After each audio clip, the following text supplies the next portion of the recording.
The other character I wish we had gotten a lot more of throughout the series? Danielle. You know, Danny's clone. Yep, she's still on the run from Vlad. And still metabolically unstable. Vlad's still on the hunt for her, but this time he sends his crony Valerie out to capture her, promising her and her father new housing accommodations if she succeeds. And of course, it's up to Danny to save the day. Not for nothing, Danny, but you could have avoided a lot of this trouble had you let everyone, including Valerie, keep their memories from the episode reality trip. Wait a second, I just realized. Valerie wasn't in that episode! Fucking what?! Yeah, I rewatched Reality Trip, and she was nowhere to be found in that episode. You would think that the girl that spent the better part of 3 seasons blaming Danny Phantom for her family misfortunes would have some sort of acknowledgement in that episode? The episode where Danny's fucking secret identity comes out? But no, she doesn't! Like at all! It's not the first time it happens either, but we'll get to that in a bit. But yeah, I actually really enjoy this episode. It once again pits Danny and Valerie together in a team-up format, but a little different from their excursion in life lessons. Cause this time it's not a sack of flour they have to save, it's an actual person. And hey, for once, something that Jack made actually comes in handy. I also really like the complexity of the plot. By that I mean there's a lot of moving parts that all surprisingly blend well together. First, there's Danielle's part. She's still struggling to hold herself together and not melt into a pile of ecto-goo, all while trying to evade Plasmius' grip. And I just realized that it's been over a calendar year since the episode Kindred Spirits, so I have to ask, how the fuck has she held up this long? But that's small potatoes compared to everything else. Then there's Vlad's part. He's not only chasing Danielle, but he's also continuing to pull the strings with Valerie Gray. He's basically had Valerie wrapped around his finger since season 1. His manipulation tactics with Valerie are impressive, I'll give him that. But then there's the scheme that Vlad enacts in the climax to keep Danny and Valerie from rescuing Danielle. It's simple, yes, but sometimes the simplest plans are the most effective, and I think it really works here. Granted, he loses in the end, but the attempt is quite admirable. Then there's Valerie, who's nothing more than the poor middleman in all this chaos. But again, she plays a critical role in the episode playing out as well as it does. She's not really the bad guy. In the beginning, it clearly establishes her motives. She just wants to get her and her father out of the crappy apartment they live in and into better pastures. Daddy, when I catch this ghost girl, I promise to finally move us out of this crummy place. That's why she's still hunting ghosts. And her going through with this is not her fault. Vlad is the one pulling the strings. I'd like to think subconsciously she always knew that, which might be why she let Danny go at the end of the episode, despite the fact that he promised her that if she helped him rescue Danielle, he would turn himself into her. Would have been a really interesting angle for the show to explore had they gone further with the idea after Valerie discovered that Vlad Masters and Vlad Plasmius are one and the same. Oh yeah, Valerie finally learns the truth about Vlad. No, stop the dramatic cube, stop. It's not worth it. This doesn't actually come into play at all. I'm sorry, could you say that again? There's only one episode left in the series, and Valerie literally only has a blink and you'll miss a cameo. Once again, I don't have any insider knowledge as to the production of this season. Maybe there was a longer story arc in place for Valerie, but then the episode order got cut down, forcing them to scrap it. I legitimately don't know. This is either just egregious executive meddling, or a demonstrable missed opportunity on the part of the show to capitalize on this in the series finale. And I'll explain further why I think that is once we actually get to Phantom Planet. Speaking of that episode, it sure as hell has developed quite the reputation for being one of the worst endings to a show of all time. I'm not sure I agree with that. Then again, prior to this video, I have not seen that episode in its entirety in years, so it's entirely possible I'm misremembering its quality, and it is in fact a colossal train wreck. But I also expected this season as a whole to be a total disaster, and it really hasn't. It's been lackluster, sure, there have been weak episodes, but it hasn't been the monumental failure that I expected it to be going into this. So, maybe the finale will actually be good. I guess there's only one way to find out. So, ladies and gentlemen, and others, please join me as we visit the final episode of Danny Phantom, Phantom Planet. Pray for me. This is probably gonna hurt somehow, even if it's good. Let's see, we've already had Danny fight his future evil self. We've had Plasmius release arguably the most powerful ghost of all time from his sarcophagus. We've had the not Infinity Gauntlet being used to torment Danny and his loved ones. Where the hell else can the show go to wrap things up? Earlier today, our stellar readings indicated that a massive asteroid is hurtling across the solar system. What the hell's going on? If immediate action is not taken, our entire planet will be completely destroyed. Now that's a showstopper, wouldn't you say? Yep, a meteor is going to destroy Earth unless something is done. And guess what? We've got our favorite multi-billionaire to thank for this. Well, sort of. Okay, so the special opens up on this meteor in outer space. He's collecting materials from the meteor to help himself make more weapons or something. But the really important thing here is this bunch of lines. Asteroid composed entirely of unique anti-ghost element, ectoranium. Don't forget to write that down, kids. It's going to be on the test later. The meteor starts hurtling towards Earth as a result of the fight between Danny and Vlad. After Vlad steals the Infinity Map again. Are they seriously doing this again? Or are they supposed to be implying that this part takes place during the episode Infinite Realms? Also, was it part of Vlad's plan to unleash the meteor on Earth and go through with his plan to become ruler of the world? Or was that just him capitalizing on an opportunity in front of him? Because that part's never made clear and it's driven me up a wall all these years. It's especially funny because the rest of the first half of the special focuses not on this meteor, but on something completely different. See, Mayor Vlad has hired another team of Ghostbusters to go out and defeat the ghosts that Danny usually hunts, all in an effort to make Danny feel useless and have him retire from crime fighting altogether. And it works! Although Danny takes it one step further. He doesn't just retire his Danny Phantom persona, he rids himself of his ghost powers completely! What? And this development has caused, well, for lack of a better term, controversy. And I'd be lying if I said I didn't see why. So his motivations for getting rid of his ghost powers in the first place were A, he felt like he and his friends were being targeted by hundreds of ghosts and Vlad, and B, the ghost hunters that Vlad hired were better at hunting ghosts than he was. Also, said ghost hunting team just put Danny's parents under arrest for harboring a ghost, which meant that Vlad was closing in on Danny very quickly. So obviously there were a lot of moving parts playing into this, and there was going to be some sort of regret regardless of the decision Danny made. So naturally, this means that Danny was being selfish. Oh, I wish I was kidding. You're not you anymore. You're just a normal kid, and a selfish one at that. Do you even listen to yourself when you talk? Look, when Danny let himself get consumed by the tantalizing riches that his family ran into thanks to the guys in white a few episodes back, then he was being selfish. And quite snobbish as well. But here? No! No, he's not. At least, I don't think he's supposed to be. I think this was supposed to be a story where Danny felt down on his luck and felt like he was unappreciated and that all of his efforts were futile, and his friends and family were just supposed to remind him that, no, he's made a difference. Because honestly, Danny's viewpoint in that regard would be completely valid and sympathetic. But if that was what they were going for, they conveyed it very poorly. He gets shit from Tucker, Jazz, and Sam that he really doesn't deserve. Although Sam is still by far the biggest offender here. Now you're just one of the crowd again. What's wrong with that? Everything! Go fuck yourself. There is literally nothing wrong with that, and that is a toxic mentality to have. Seriously, Danny, what the fuck did you ever see in this girl? And no, the obvious doesn't count. I seriously have to assume that the writers just did not think this one through, because it really sounds like Sam only had a crush on Danny and only hung out with Danny for the sole fact that he had ghost powers and thus was different from everyone else. That makes you such a vapid bitch, Sam. Seriously. Fuck you. Look, it's one thing if you want to argue that Danny was simply in denial about his precarious situation. They do try to convey that Danny spent a long time second-guessing his decision after the fact, but even so, this hardly makes him selfish. Stupid, maybe. Like, was getting rid of his powers completely the right decision to make? No, probably not, but I can understand where he's coming from. What's your excuse, Sam? One thing I can give Sam, though, is her point about not being sure what's going to happen to the town now that Danny Phantom is no longer around. After all, the fact that these ghost hunters were hired by Vlad specifically doesn't really get brought up a lot in the episode. I'm just saying, Danny, maybe you should have given it a little more thought before you rushed into this. It especially bites Danny in the ass as Vlad's plan continues to progress. So a space mission led by Jack and these Ghostbusters that Vlad hired goes astray because Vlad sabotaged Jack.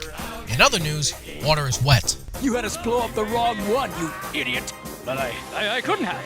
Vladdy punched in the asteroid's coordinates for me. And then the final phase of Vlad's plan begins formally. Remember how I said in the last episode I reviewed that I was going to bring up how I thought Valerie could be involved in this episode because she's not? Well, this is that spot. So Vlad reveals himself to Amity Park and the rest of the world that he is in fact half ghost. He then blackmails the rest of the world into giving him $500 billion and total supremacy over the entire world, effectively making him king, in exchange for using his ghost powers to make the meteor pass through Earth harmlessly. Here is where Valerie could have been the most important character in this entire special. What if she had been the one to expose Vlad's secret? Hell, why wasn't she a part of the ghost hunting team that Vlad had hired? For all intents and purposes, Vlad doesn't know that Valerie knows his secret. So, she could have potentially played double agent, continuing to entertain him while not letting on that she knows his ruse.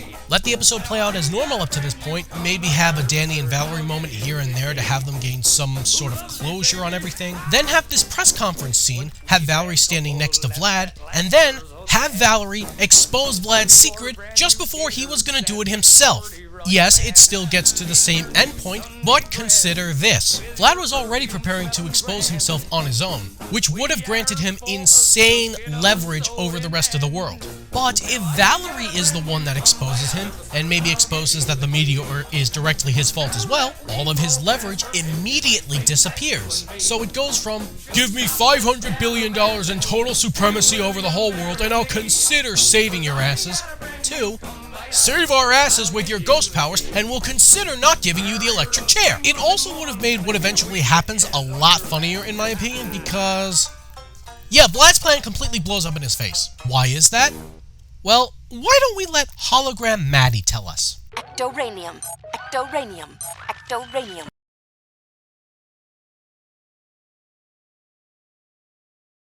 Now comes the part where we throw her stupid. Why does everything you touch turn to garbage? So it turns out that this ectoranium stuff is extremely dangerous to the touch for ghosts. That's really all we get, but based on that electric shock Vlad suffered by just trying to touch it, it's obviously pretty painful. The best part about this is it actually was foreshadowed at the beginning of the special. Yeah, everyone always says this is an ass pull, and it really isn't. Now, I'm not arguing it's good foreshadowing, don't get me wrong, but it is mentioned at the start of the episode, so they don't completely pull it out of their ass. I guess Vlad never bothered to check his logs. The absolute best part is when he concedes that pretty much everyone on the Earth is going to hunt him for the rest of his life. And everyone he once thought he loved is going to turn their back on him, including his so-called friend, Jack. That is delicious. An old friend? No. You? Yes. And now Vlad gets to spend the rest of his miserable life alone in space. And you know something? It's all his own fault. Vlad could have chosen not to be bitter. He could have chosen to confront Jack about the accident all those years ago. He could have simply completely cut Jack and Maddie out of his life. He could have gotten some goddamn therapy. But no, he chose to blame everyone else for his shortcomings, despite the fact that he is still a multi-billionaire. Well, I mean, probably not anymore. They're probably going to seize all of his money as assets to a crime or something. But at the end of the day, he has to live with the fact that no matter how much money he had, no matter how much money he would have made, he would have been miserable because of his own choice to be bitter about the accident. And that's pretty damn poetic, if you ask me. Or at least it would have been if they hadn't decided to have him crushed by the meteor later on, but I'm getting ahead of myself. Of course, in all this hoopla, the fact still remains that Earth is still kinda fucked. So on to plan B, turning the Earth intangible instead of the meteor. All you need is 11 billion ghosts. Now that's the Danny I know. So much for sitting on the sidelines. This part is a bit weird though, because they end up going to the ghost zone twice. I see what they were trying to do, but it does feel like padding in a way. It really would have been a lot more streamlined if they condensed it to just one trip, but no, it's 2 trips. The second trip is the genuine effort to recruit all the ghosts in the ghost zone to help Danny enact his plan to save both their world and the ghost zone. Because keep in mind, the ghost zone is the flip world of Earth, so if Earth is destroyed, so is the ghost zone.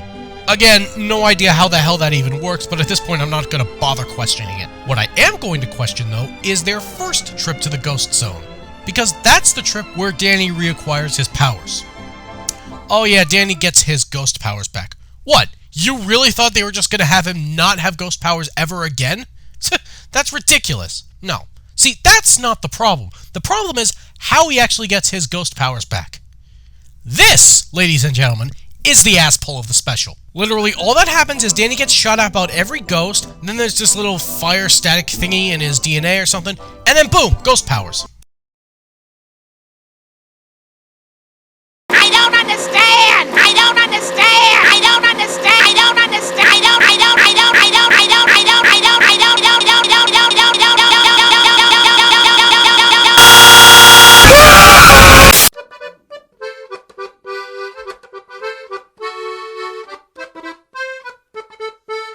Sorry about that. Don't know what happened. Where was I? Oh yeah, Danny getting his ghost powers back. Talk about a fucking asshole, man. There's literally no explanation as to why this is what gives Danny his powers back. The closest we get is that little white strip of hair that's left behind after Danny gets rid of his powers in the ghost portal. But is that supposed to be what it is? And if so, why? How? I'm willing to buy a lot of dumb shit as to how this world works, but you need to give me some sort of foundation to work off of. So yeah, Danny getting his powers back forces them to retreat temporarily after he kicks the shit out of all the ghosts that were trying to hurt him. But as I mentioned, they do try again later on to recruit all these ghosts for their plan. And what exactly is their plan? Well, with a strong enough ghostly power source and a big enough transfer device, we can send the ghost intangibility across the entire planet. The disasteroid will pass harmlessly through. See, here's another place where Valerie could have been legitimately effective. She could have been the one to expose Vlad for the fraud he is, and then she could have been the one to advocate for this plan on Danny's behalf.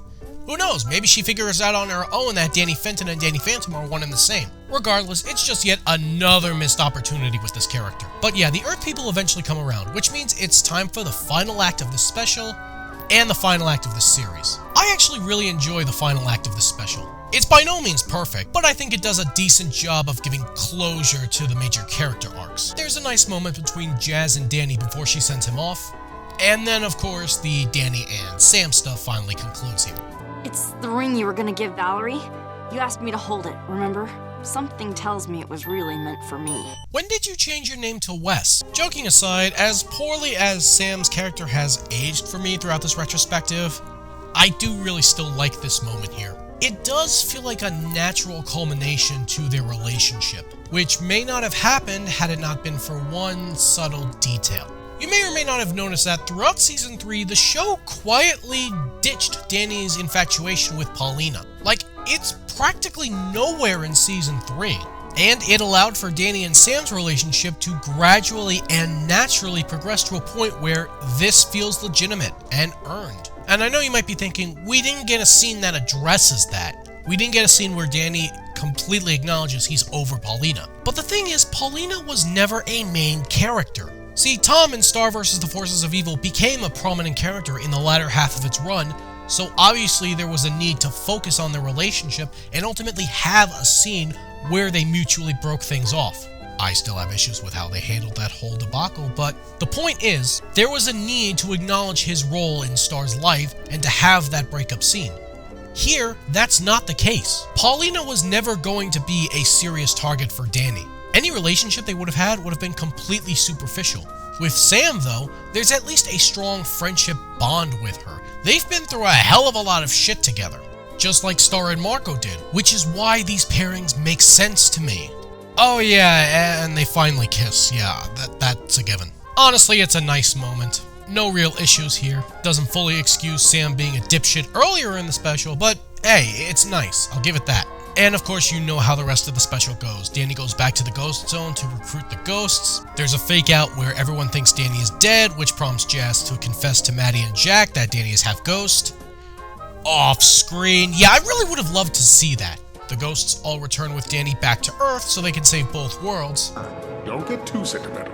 We're not here to save you, we're here to save us. So one of the core storylines for this season was Danny coming to terms with the idea that he's both savior of the ghost zone and savior of his world. Honestly, that's not a bad idea for a story. The problem is, we really don't see that much of it. Shorter season, sure, and that definitely blows, but I really would have loved to see them focus more on that element.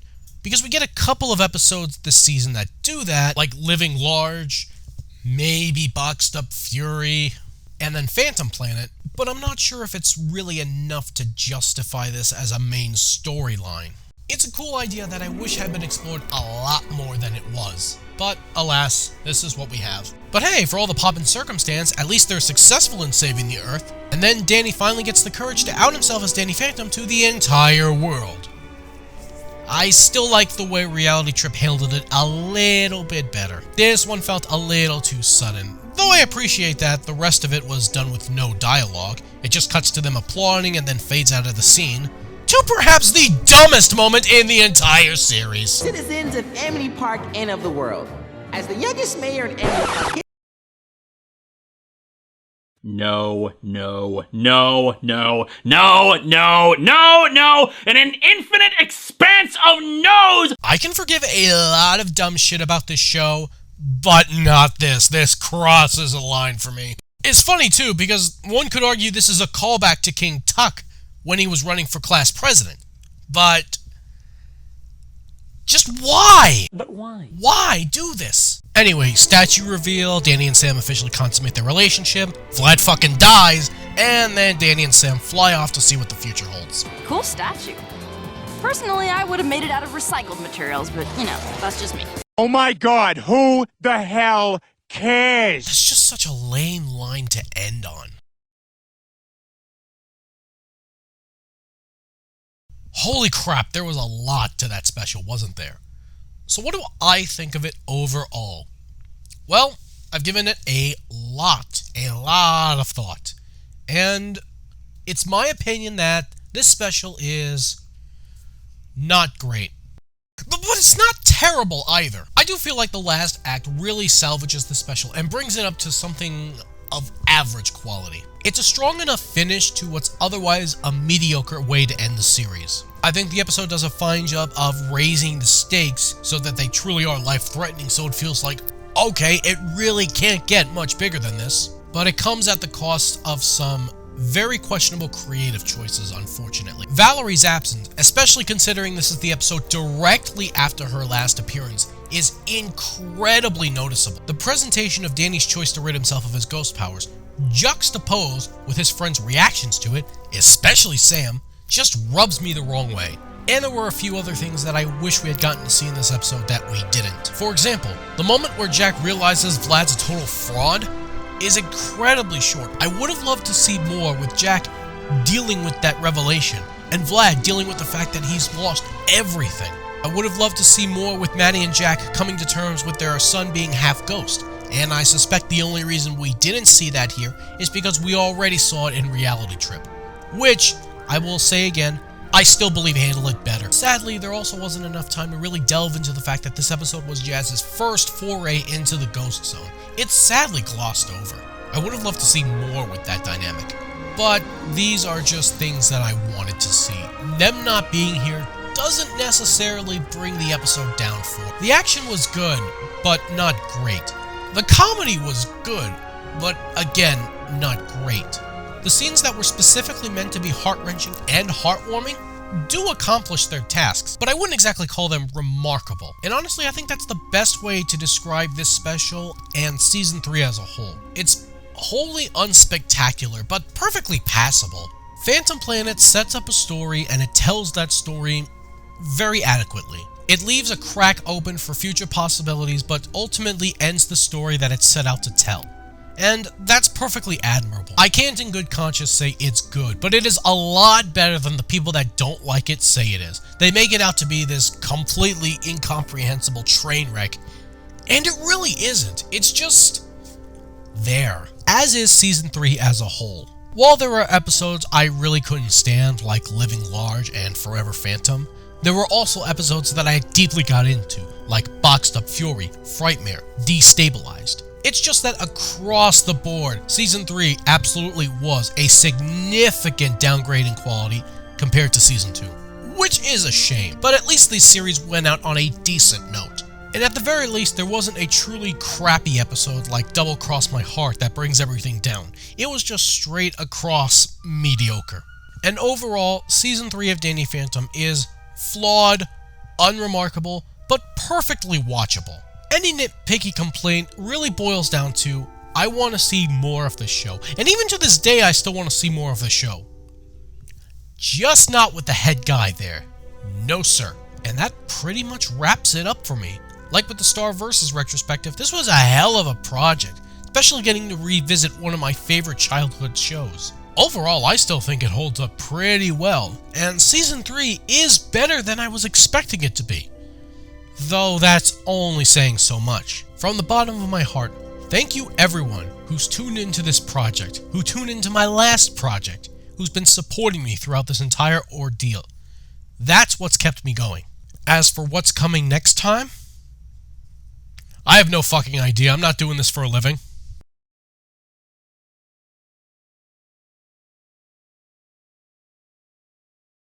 Did anyone else notice that the cat Vlad had in the episode Torrent of Terror looked completely different from the cat he had in the episode Infinite Realms? And they never show the two cats in the same room, so it feels like the people working on the show just forgot what Vlad's cat looked like. And yeah, I know they probably did it for the stupid James Bond villain reference joke or something, but this is just really sloppy. Great continuity! So let me get this straight, Danny. Sam detests anything and everything to do with popularity, probably including those sweet jackets, and yet you fantasize her wearing one of those jackets. A jacket that, in this dream, actually belongs to you. So, you fantasize about having those sweet jackets? That just makes no fucking sense. I mean, it's just bullshit. Okay, and seriously, what the fuck was going on in this scene? Why did this give Danny back his powers? They're literally shooting to kill him. Why would this give him back his powers? Were they trying to heal him? Does this mean that every time they shot an energy blast at Danny, they were actually increasing his power? I guess that would explain why he always won. Why would you write yourselves into such a corner where you gave Danny literally no outs to get his powers back, only to perform the biggest and most pathetic ass pull I've ever seen in a show? Don't ask questions you aren't prepared to handle the answer to. Oh, fuck this. I'm done. Good night, everybody.